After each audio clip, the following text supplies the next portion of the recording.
आज पावन पवित्र आषाढ़ महीने की योगिनी एकादशी है। आप सभी भक्तजनों को हार्दिक बधाई और शुभकामनाएं। महादेव श्री नारायण आपके जीवन के सभी मनोरथ सिद्ध करें, यही प्रार्थना करते हैं। एकादशी व्रत कर पाए या ना कर पाए, आप सभी को इन दिव्य कार्यों को अपने घर पर रहकर जरूर करना है। इससे सभी देवी देवता नवग्रहों की आपकी कुंडली में स्थिति बहुत अच्छी बनेगी और आपको सब सुख स्वतः ही मिल जाएंगे। कमेंट्स में आप भगवान का सुमिरन जरूर कीजिएगा। अब आरंभ करते हैं उपाय और कार्य करना। उपाय को ही कार्य कह लीजिए या कार्य को ही उपाय कह लीजिए। उपाय करने के लिए आप सभी को सबसे पहले भगवान का सुमिरन ध्यान करते हुए आज लेने हैं थोड़ा सा काले तिल। काले तिल की महत्वता शनि, पितृ देवता और सभी देवी देवता से है। चावल श्री नारायण की पूजा में प्रयोग नहीं दिए जाते आज एकादशी पर, इन्हें स्पर्श करना पाप के समान माना जाता है। तो आपको काले तिल लेने हैं और एक दीपक लेना है। वीडियो में बताए गए 5-6 उपायों में से कोई एक उपाय भी कर लेंगे तो लाभ तो आपको मिलना ही है। आप सभी को लेना है एक दीपक, चाहे तो मिट्टी का चाहे तो आटे का, इच्छा आपकी है। आप सभी को इसमें रखनी है 2 बत्ती। कैसी बत्तियाँ? 2 बत्ती, एक तो श्री नारायण के नाम की और एक महादेव के नाम की, अर्थात हरिहर के नाम का यह दीपदान आज किया जाएगा। दोनों एक दूसरे के पूरक है और आपकी पूजा उन्हें बहुत प्रसन्न करती है और इससे आपके कार्य स्वतः ही बन जाते हैं। तो हरिहर महादेव की जय कहते हुए आप सभी को एक दीपक में 2 बत्तियां रखनी है। इस कार्य को करते हुए शिव और नारायण का ध्यान करें, हरिहर महादेव का ध्यान करें, अपना नाम गोत्र बोले, आज एकादशी तिथि है ऐसी प्रार्थना करें।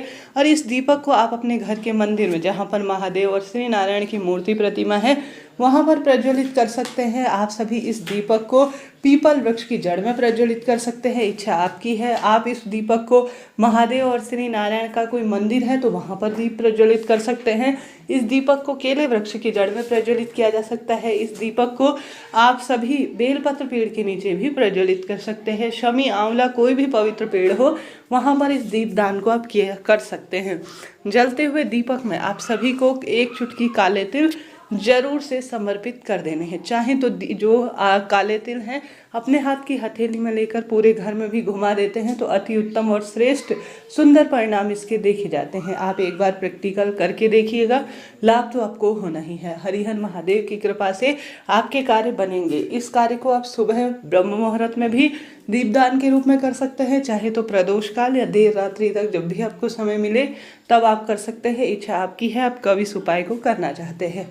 तो यह पहला कार्य करना है। दूसरा कार्य, आप सभी को आज आप शिवलिंग पर जल चढ़ाएंगे तो देखिए, रात्रि को भी आज शिवलिंग पर जल चढ़ाया जा सकता है, क्योंकि महादेव को सर्वे सर्वा है, वह रात्रि में भी जल का अभिषेक करने से प्रसन्न हो जाते हैं। तो आप सभी को आज जल के लोटे में थोड़ा गंगा जल डालना है। गंगा जल का संबंध पितरों से होता है और आप सभी की इच्छा है आप गंगा जल मिश्रित जल में चाहे तो कच्चा दूध डाल सकते हैं, चाहे तो बेलपत्र डाल सकते हैं, चाहे तो रुद्राक्ष मिश्रित कर सकते हैं, चाहे तो सादा पानी भी आप जो है जल के रूप में प्रयोग में ले सकते हैं। आप सभी को अपना नाम गोत्र बोलकर 3 बार स्वधा स्वधा स्वधा, स्वधा पितृ देवताओं की देवी है और जो भी स्वधा माता का स्मरण कर कर शिवलिंग पर एकादशी तिथि पर जल चढ़ाता है उसके सांसारिक, मानसिक, आर्थिक और सभी तरह के कष्ट मिट जाते हैं और उसके काम स्वतः ही बन जाते हैं। तो इस उपाय को आप कर सकते हैं, लाभ तो अनंत गुना आपको होना ही है। इन 2 उपायों को कीजिए। बात करते हैं तीसरे उपाय की। यह जो है तीसरा उपाय आपको दीपदान से संबंधित ही है। अगर आज की तिथि पर अर्थात एकादशी की रात्रि को या आप सुबह जब भी आपको समय मिले या जब भी आप करते हैं एकादशी व्रत, उसी दिन आप सभी को इन 5 स्थानों पर विशेष तरीके से दीपदान जरूर करना है। इन 5 स्थानों पर जिसने दीपदान कर दिया समझ लीजिए उन्होंने सब कुछ प्राप्त कर लिया। एक आटे का या मिट्टी का आटा जो है, जब आप दीप प्रज्वलित करते हैं बाद में चींटी चिड़िया कबूतर को इसे खाने को दे देते हैं तो इससे जो है आपको अन्नदान का भी सुख मिल जाता है। परंतु मिट्टी के दीपक ले रहे हैं तो वह साफ सुथरे होने चाहिए, इस बात का आप ध्यान रखें।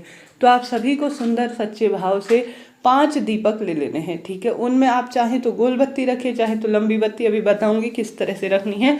आप सभी इनमें एक चुटकी काला तिल डाल सकते हैं, नहीं तो कोई दिक्कत नहीं, सामान्य सरल तरीके से आप सभी सबसे पहले 5 दीपकों को प्रज्वलित कर लीजिए और इससे भगवान की अपने घर के मंदिर में आरती कर लीजिए। उसके बाद घंटी बजाते हुए पूरे घर में इन दीपकों को घुमा लीजिए ताकि दीपकों की रोशनी से पूरा घर उज्जवल हो और नकारात्मक ऊर्जा का नाश होकर सकारात्मकता घर परिवार में फैले। इसके लिए पहला इसमें से जो दीपक लगाया जाएगा वह तुलसी माता के समक्ष लगाया जाएगा, क्योंकि श्री नारायण और महादेव का एक सुंदर आशीर्वाद है तुलसी माता को, और तुलसी माता के समक्ष एकादशी तिथि पर जो दीप दान करता है वह सब कुछ प्राप्त कर लेता है। तो एकादशी तिथि पर आप आवश्यक रूप से तुलसी माता के समक्ष इस दीपक को लगाए। दीपक का मुख पूर्व या उत्तर दिशा की ओर हो, इस बात का ध्यान रखें।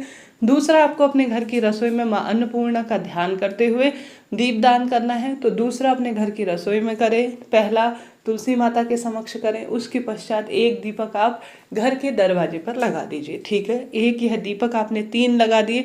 चौथा दीपक अपने घर के मंदिर में आप सभी को रख देना है। भगवान का ध्यान स्मरण करते हुए इस तरह से आपको 4 दीपक लगाने हैं। अंतिम 5वां दीपक आपकी इच्छा है, आप महादेव श्री नारायण के मंदिर में लगा सकते हैं।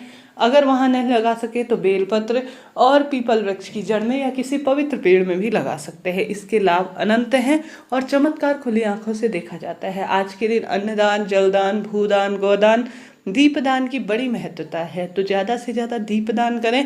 एक समय का भोजन जिसमें आटा, दाल, चावल और जो है सूखी सब्जी वगैरह जो भी आपसे हो, एकादशी तिथि के पारण से पहले पहले आप जरूर से दान दीजिएगा।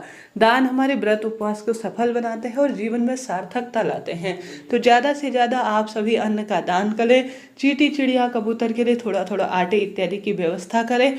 आज के दिन गुरुजी कहते हैं अगर आप तुलसी के पत्र अर्थात आपको 11 या कम ज़्यादा जितने भी तुलसी के पत्र मिल जाए उतने आप ले लीजिए। तुलसी तोड़ा नहीं जाता, झड़ा हुआ या पहले से प्रयोग किया हुआ तुलसी आप ले सकते हैं। तुलसी श्री नारायण को बहुत प्रिय है। तुलसी की एक सुंदर माला बनाकर श्री नारायण के गले में धारण करा देते हैं तो अद्भुत परिणाम इसके देखे गए हैं। आज एकादशी और कल भी एकादशी है। ऐसी स्थिति में तुलसी की सूखी लकड़ी को कच्चे सूत में लपेटकर या रुई में लपेटकर अगर आप सभी श्री नारायण के समक्ष एक सुंदर दीपक रूप में बनाकर तुलसी की लकड़ी का दीपक श्री नारायण को प्रज्वलित करते हैं उनके समक्ष, तो यह महायज्ञ हवन के समान माना जाता है। तुलसी की लकड़ी का दीपक भी आज आप रात को जला सकते हैं, इसके अनंत लाभ देखे गए हैं। तो यह कार्य कर सकते हैं। तुलसी की लकड़ी को घिसकर हरिचंदन जिसने बनाकर श्री नारायण या विग्रह स्वरूप लड्डू गोपाल को स्नान करा दिया, उनका श्रृंगार कर दिया, समझ लीजिए उसने श्री नारायण को प्राप्त कर लिया। ऐसी मान्यता है जो भी तुलसी की लकड़ी को घिसकर हरिचंदन बनाकर श्री नारायण का श्रृंगार करता है, भगवान जी उसे एक बार गले जरूर लगाते हैं। तो आप भी हार रहे हैं, दुख पा रहे हैं, कष्ट कर्ज में आपका जीवन है, तो तुलसी की लकड़ी का चंदन बनाकर जिसे हरिचंदन कहा जाता है श्री नारायण का श्रृंगार करें। आज के दिन ओम नमो भगवते वासुदेवाय या श्री शिवाय नमस्तुभ्यम महामंत्र का अगर आप जाप करते हैं तो अन्य दिनों की अपेक्षा यह ज़्यादा लाभदायक माना जाता है। शिवलिंग पर पीले फूल, श्री नारायण को पीले फूल जरूर समर्पित करें, इससे भी सौभाग्य बढ़ता चला जाता है। हर हर महादेव, जय श्री